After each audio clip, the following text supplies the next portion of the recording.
Hello दोस्तों, कैसे हैं आप लोग। हमारी आज की कहानी का नाम है घिन। दोनों बहुओं से खुश होकर अम्मा जी ने अपने जेवर दोनों को दे दिए।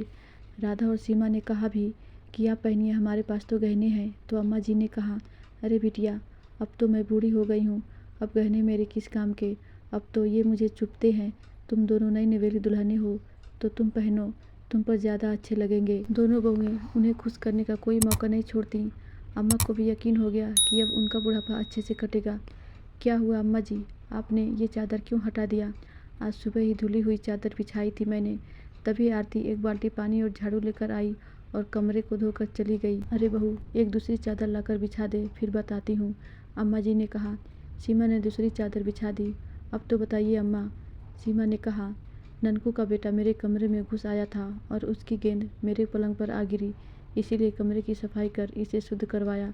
तुम लोगों से 1000 बार कहा कि काम करने वाले के बच्चों को घर के आसपास मत खेलने दो, ऊपर से ये अछूत है। कुछ महीने बाद अम्मा जी को एक भयानक बीमारी ने जकड़ लिया। सारे बदन में घाव हो गया। आशा ने तो महेश से कह दिया, मैं अम्मा के कमरे में नहीं जाऊंगी, कल से आरती ही उनका सारा काम करेगी।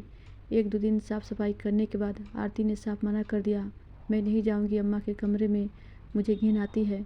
2 दिन हो गए कमरे की सफाई किए हुए, कोई तैयार नहीं हो रहा था अम्मा की सेवा करने के लिए। अम्मा राधा बहू सीमा बहू की रट लगाए रहती, लेकिन कोई न कोई बहाना बनाकर दोनों उनको टाल देती।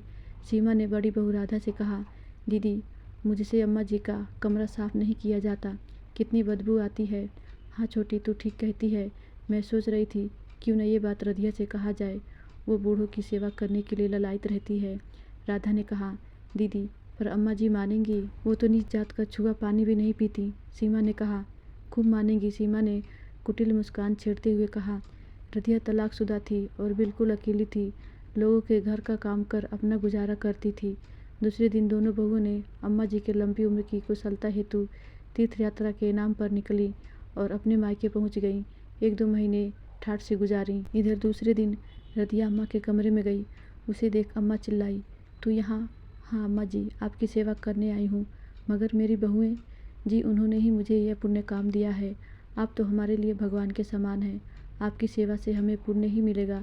रधिया ने अम्मा जी के कमरे में जाकर मलमूत्र को साफ कर पूरे कमरे की सफाई की, उनके घाव धोने, मरहम पट्टी किया।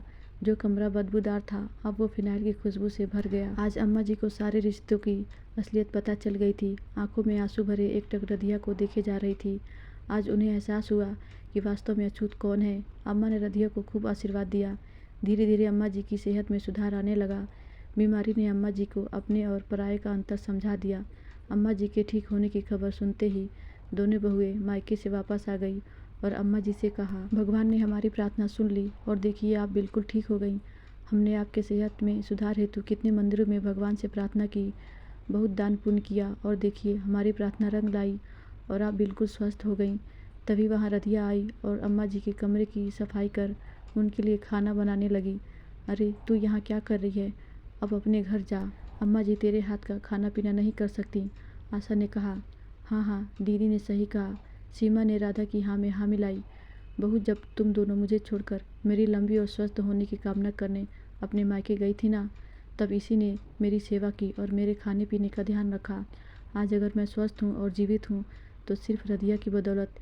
मैं ही पागल थी जो ऊंच नीच का रोग लगाए बैठी थी, लेकिन अब मेरा पापी मन भी पावन हो गया है। आज से रधिया ही मेरी देखभाल करेगी और मेरी सारी जायदाद की वारिस भी यही होगी। मैंने इसे गोद ले लिया है।